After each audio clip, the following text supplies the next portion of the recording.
And right now, the Fed, as I'm sure you know, the Fed can set the funds rate, but it doesn't set the Treasury rates. And that's what rates that we borrow at are based on.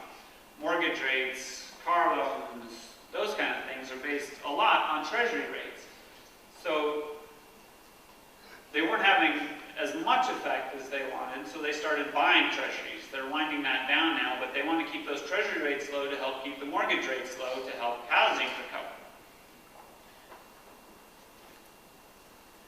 And they're able to do this because inflation is relatively sane. This is the Consumer Price Index. And you can see that it's still, they like to keep it below 2% is kind of their goal. And we're seeing that it's well below 2%. So they met yesterday, came out with a statement, and said that they're not concerned about inflation right now. And that allows them to keep their stimulative policies in place. So things are looking up, but there's still kind of a black cloud out there, and we know that there are still a lot of nervous investors because we're not, at Schwab, we can watch, we have, as you mentioned, quite a few assets that we can watch where funds flow from and where they're going to. And we still have a lot in money markets, and there's still a lot not in equities relative to 15 months ago or so. So there's still clouds out there, and one is debt. And you can see that it is a problem. This is by decade. And between, obviously we've kind of increased debt per GDP, but you can see here that last decade it was about $3 per $1 of GDP. Now it's $6 per $1 of GDP. And that's just not sustainable.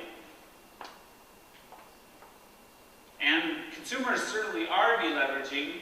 You can see that the private sector borrowing is down sharply, which is good, but there's still this borrowing that's happening in the public sector, the government.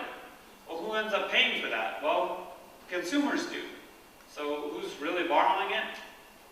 Well, in a way, we're all continuing to borrow, just not directly, indirectly. So, and as we've talked about, the problem is, does the economy become dependent on that borrowing and spending? As they stop borrowing and stop pumping money into the economy, stop doing cash for clunkers, first-time home buyers, extending unemployment, what happens to the economy then? And is there a point where our debt becomes so large that interest rates start to rise because we can't get our treasury bills sold? Again, you can see that the public debt is projected to keep going higher.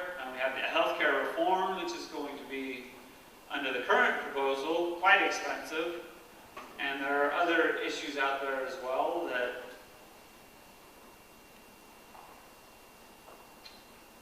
I try not to get political, one side or the other, and certainly both the Democratic and Republican parties have a blame to share, and neither of them seem to be all that concerned about this growth in debt that we're seeing. There is hope that economic growth helps us to pay off the debt, and we can stop borrowing money rather than increase taxes. Our economy starts to grow and generate more and more revenue, which generates more and more tax revenue, which enables the government to pay off debt or quit borrowing money and doesn't need to stimulate the economy anymore. But it's not just the U.S. Around the world we've seen debt rise. Emerging markets have stayed relatively constant, but we've seen in Europe, we know that there are massive problems in Europe with sustaining their social programs under an ever-aging population in a lot of Europe. Germany, England, France. You know, they're talking about trying to scale back some of their social programs that they have because it's just becoming too expensive to maintain them. But for now, it's not as bad as it looks because interest rates are so low. The government, this is one of the continuing to be amazing things, government can borrow money at really low interest rates, despite the fact that we continue to borrow more money. There's still a huge demand for U.S. paper out there. Foreign demand for Treasury securities continues to be high, which helps to keep the actual overall cost of servicing that debt relatively low. But households are reducing their debt, which is a bit of a problem at times. Savings rates are going higher. It was about 0 a year ago. It's about 5%. The savings number is a little bit squishy depending on how you calculate it, but it's about 5% now. Some people are thinking you can go up to 10%. Well, that's a lot of money. You go from 0 to 5%, that's a big chunk of money taken out of the spending side of the equation and into the saving side of the equation. That's a little concerning as far as maintaining growth like we saw in the 90s and early 2000s. If we maintain the savings level we're at now, or even extend it a little bit, that's just money that's really taken out of the economy. It's not necessarily a bad thing long term, but in the near term, something has to give as far as the growth rate.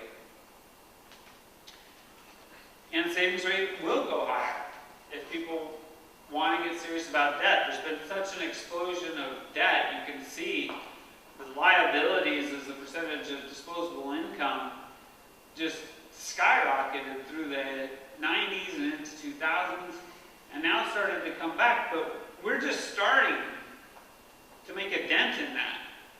We have a long ways to go if we want to get back to kind of equilibrium. And it's not going to just take a year. It's more of a 5, 10, 15-year process, which could mean slower overall growth in the economy.